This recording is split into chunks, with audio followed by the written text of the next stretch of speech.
ठीक है, अब बात करते हैं एजुकेशनल एंड एक्सपीरियंस क्वालिफिकेशन की। ये बहुत ही इंपॉर्टेंट एरिया है और मैक्सिमम डाउट बच्चों के यहीं पर आते हैं, तो आप पहले ध्यान से क्वालिफिकेशन सुन लीजिए, फिर मैं आपको डाउट्स को आपके रिजॉल्व करूंगा। तो सबसे पहले यहाँ पर दो तरह की क्वालिफिकेशन है, पहली है इसेंशियल क्वालिफिकेशन और दूसरी है डिजायरेबल क्वालिफिकेशन। इसेंशियल क्वालिफिकेशन का मतलब क्या है कि भाई this is the must have qualification, कि अगर आपने फॉर्म फिल करना है तो ये क्वालिफिकेशन आपके पास पक्का होनी चाहिए। अगर ये क्वालिफिकेशन आप लोगों के पास नहीं है तो आप फॉर्म फिल नहीं कर सकते। ये क्वालिफिकेशन क्या है कि पहली बात तो आपके पास एक डिग्री होनी चाहिए, मतलब you must be a graduate, ठीक है, आपकी ग्रेजुएशन कंप्लीट होनी चाहिए। और इसके साथ साथ आप लोगों के पास 3 साल का वर्क एक्सपीरियंस होना चाहिए।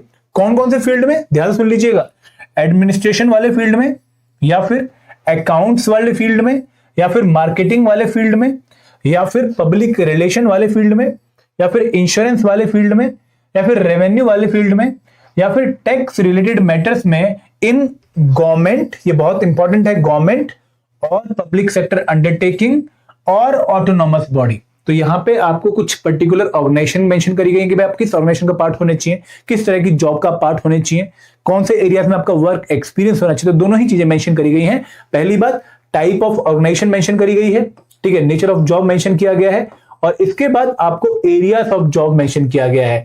तो यहाँ पे देखो ये टर्म्स ना बहुत बड़ी बड़ी होती हैं, administration, taxation, finance, marketing, insurance, revenue, तो ये बहुत ब्रॉड एरियाज हैं। और ऑर्गेनाइजेशन भी अपने में बहुत ब्रॉड है। सेंट्रल गवर्नमेंट लिखा है, सेंट्रल गवर्नमेंट नहीं लिखा तो सेंट्रल गवर्नमेंट वाले भी एलिजिबल हैं और स्टेट गवर्नमेंट वाले भी एलिजिबल हैं।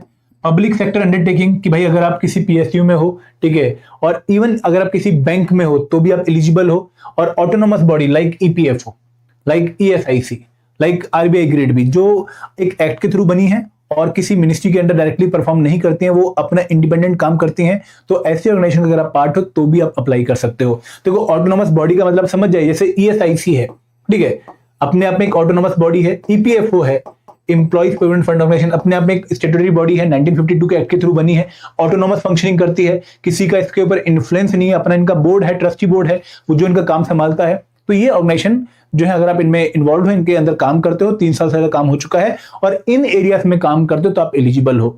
अब यहाँ पे ये बाउंड्री सेट हो गई है, कौन से एरियाज और कौन से ऑर्गेनाइजेशन, इन्हीं के बेसिस पे हम आपको आंसर देंगे।